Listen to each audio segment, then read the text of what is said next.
हाय मित्रांनो, तुम्हा सर्वांचं माझ्या युट्यूब चॅनलवर स्वागत आहे. कशा तुम्ही सर एकदम मजेतच असाल. पण मी अजिबात बरी नाही. गेले काही दिवस झाले मला बरं वाटत नाहीये. सतत मी आजारी राहत आहे आणि 4-5 दिवस झाले मी व्हिडिओ अपलोड करत नाहीये. त्यामुळे तुम्हालाही वाटलं असेल मी गायब झाली की काय. मी अजिबात गायब झालेली नाही आहे, पण बिमारीने मला जरासं खचून ठेवलेलं आहे. 2-3 दिवस त्यावेळेस मी जरा गॅप घेतला होता आणि माझे प्रमोशनचे व्हिडिओ होते म्हणून इथे तयार झाली. तशी तर इच्छा नव्हती, पण पापी पेट का सवाल आहे. जर व्हिडिओ बनवले तरच काहीतरी आपल्याला इन्कम येईल म्हणून इथे थोडासा डान्स पण केला. डान्स केल्याने कसं एनर्जी येते आणि चांगले विचार सुद्धा येतात. तसं तर तयारी केल्यानंतर पण मला चक्कर यायला लागली होती. असं वाटत होतं राहू द्यावं, पण आज मिशोचे जे कपडे होते त्यांचा आजचा शेवटचा दिवस होता आणि त्यांचे व्हिडिओ मला बनवणं हे गरजेचेच होते. व्हिडिओ 2-3 बनवले, जास्त बनवले नाही, कारण की 3-4च प्रोडक्ट होते. नवीन कपडे घातले म्हटल्यानंतर मटका तर झालाच पाहिजे, म्हणून इथे थोडासा मटका पण केला. व्हिडिओ काढल्यानंतर 2 मिनिटं रेस्ट करते म्हटलं, पण बिट्टूला असं वाटलं माझी मम्मी 5 मिनिटं झाल्या दिसत नाही आहे, कुठे गेली. मी तिला दिसले नाही की तिला लगेच समजते की मम्मी व्हिडिओ बनवत आहे, आता मम्मीला त्रास द्यायला जायचंय आपल्याला, जेणेकरून ती व्हिडिओ बनवणार नाही. पण तिचा प्लॅन पूर्ण फेल झाला. ती येण्याआधीच मी इथे माझे व्हिडिओ बनवून घेतले होते. तरी ती इथे आल्यानंतर मला त्रास देणं काही सोडत नव्हती. थोडासा आराम केल्यानंतर बाहेर आली तर बघितलं, बापरे, वातावरण नुसतं ढगाळ झालेलं. असं वाटत होतं पण थोड्या वेळात पाऊसच पडणार की काय. कुठं गेली रू मम्मी? जा, तिला सांग पेरूवाले काका आले, पेरू घ्यायचा का. पेरू तर खायचा होता मला, पण त्याचे पैसे जाऊन द्यावेत म्हणून मी इथे बिट्टूला सांगत होते की जा मम्मीला सांग पेरूवाला आलाय म्हणून. जाऊन तिला सांग पेरूवाले काका आले. तू बघितलं होतं? गे सुटले. आई आई आई बिट्टू, राहिलेत तेवढे लोक तोडू ग. तू चिवडा दिसताय. चिवडा दिसत आहे? गजब बेइज्जती है. चिवडा की चुडेल? चुडेल. तो फिर ऐसा बोलो ना. मम्मी तुला मी चुडेल बनवत देते. हा बरं, मी जेवते, माझ्या जेवणात केस पडते. केस बांधून दे बिट्टू मला. मी हेअर कट. माझे हेअरकट नको करू, माझी हेअरकट झालेली आहे. केस बांधून दे माझे व्यवस्थित. अच्छा हा बांधून दे व्यवस्थित. पूर्ण गोळा कर.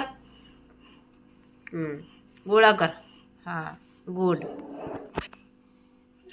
सर्व केस गोळा कर, नंतर पोनी घालून दे.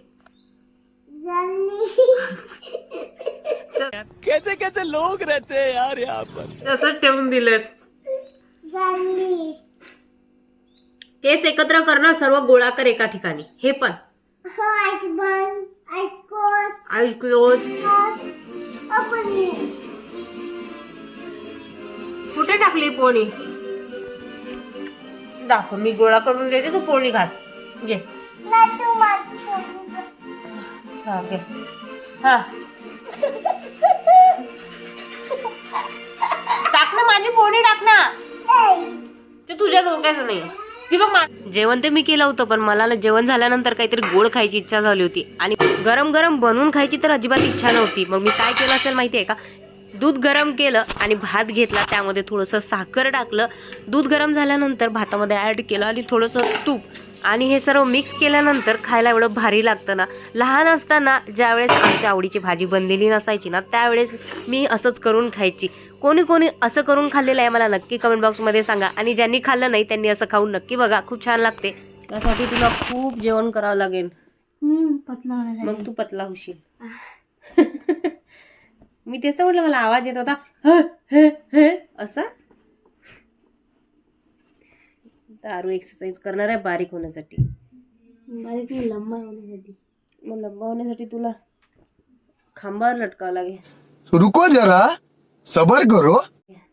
लटकावं लागेल म्हणजे असं नाही लटकावं लागेल बरं.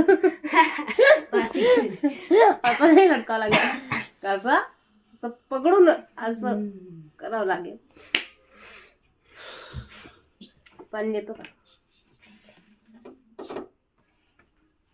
काय गप्पी चाललाय एवढा हसत आहे तू? काही नाही, बोल. काय सांगितलं इन्स्ट्रक्शन उद्याच्या? उद्या जाणार आहेत ना, परवा जाणार आहे ना. उद्या जाणार की परवा? परवा सॅटर्डे. बापरे, पैसे भरले. तू स्कूलचे कपडे घालायचे. कोणते? ते वाईट. तू गोरा झाला परत. कालून केला तुला काढवायची. हे लवरारू तिथे 2 बिट्टूच्या रुमात ठेवायला सांगितलं का? चिमट्याला लावलं बाळा रे. किती एक्सरसाइज केली मग आज? आता केली न सकाळी केली होती. आताही केली का? अरे बापरे, तू होशील ना झिलपी. झिलपी होशील ना झिलपी. दादू सोबत जायचं होतं फिरायला. ट्युशन असते ना ग. आपल्या झिलपी होशील ना तू. एवढा वेट लॉसच्या नादी लागला. अरे अरू, आईसारखं व्हायचं का तुला? लता आईसारखं. तर तिघांनी मिळून इथे आम्ही गप्पा केल्या. ते गप्पा केल्यानंतर आपापल्या कामाला निघून गेले. जाऊन ठेवला होता चहा. मी तोपर्यंत माझ्या रूम मधल्या घड्या केल्या संध्याकाळच्या. आपण बसलेला आणि आपल्या हातामध्ये गरम चहा येते. तो चहा प्यायला जी मज्जा आहे ना, ती मजा आपण स्वतः करण्यात अजिबात नाही. आणि तो जर चहा जाऊ करत असेल तर मग त्या चहाची चव तर 50% जास्त वाढते. चहा पिऊन झाल्यानंतर किचन मध्ये आली. भाजीला काय करावं हेच टेन्शन असते. मग थोडासा डान्स पण करून घेतला. त्याने कसं एनर्जी येते आणि विचार पटकन येतात आपल्याला की भाजीला काय करावं. मग काय पालक होतीच. त्यासोबत मी शोधत होती डाळ, कारण कुकरला लावायची होती पालक आणि डाळ. कन्फ्युजन यासाठी झालं होतं की कुठली डाळ लावावी म्हणजे घरातले बडबड करणार नाही, सर्वच ती डाळ खातील. मी किचन मध्ये म्हटल्यानंतर बिटूलाही कुठे करमते. आली ना डॉल घेऊन किचन मध्ये. हो ना, काय झालं बघ ना. ते घाबरली होती मी. कुकरला डाळ पालक लावून दिल्यानंतर मी कटिंगची सुरुवात केली. तिकडे हॉलमध्ये बसून सासूबाई लसूण पण काढून देत होत्या. कसं आहे ना, घर सर्वांचं आहे म्हटल्यानंतर कामामध्येही सर्वांनी मदत केली तर कामं कशी पटापट होतात. जर का घरातली बाई एकटी काम करत असेल आणि आपण सर्व तिच्याच भरोश्यावर बघत आहात, हे तर सारेसार चुकीचं आहे. त्यामुळे सर्वांनी घरात मदत केलीच पाहिजे कामामध्ये.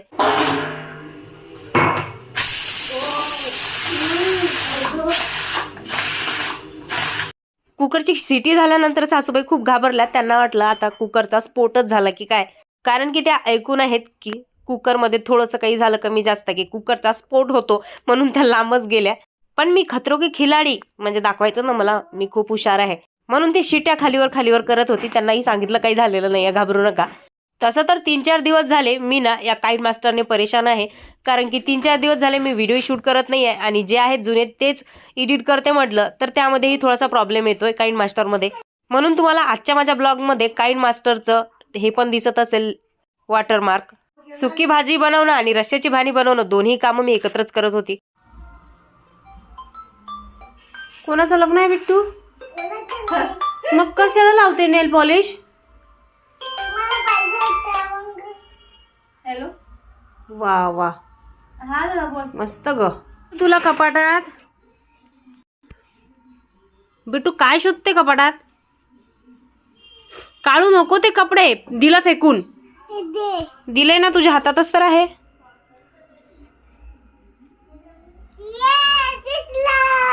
हा स्कर्ट शोधण्यासाठी तिने इथे टाकून दिले. हे कोण उचलणार? हे 2 कपडे. चल ये मग. हा, झाला का स्कर्ट घालून? चला या. हे ठेवा कपाटात. कुठे होते तुमचे कपडे?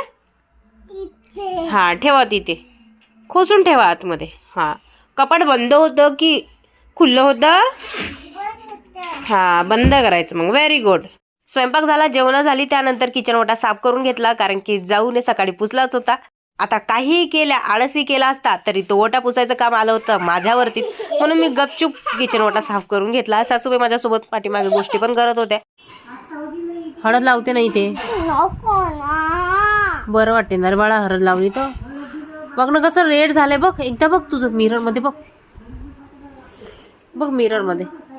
झोपायचा टायमिंग आणि मुद्दाम गेली होती आर्यनचे खेटे घ्यायला गेली आणि सोफ्यावरून पडली. मग काय डोक्याला खूप लागलं. तर आजचा ब्लॉग इथेच संपला. आवडला असेल तर लाईक नक्की करा. भेटूया पुढच्या ब्लॉग मध्ये. तोपर्यंत टाटा, बाय बाय.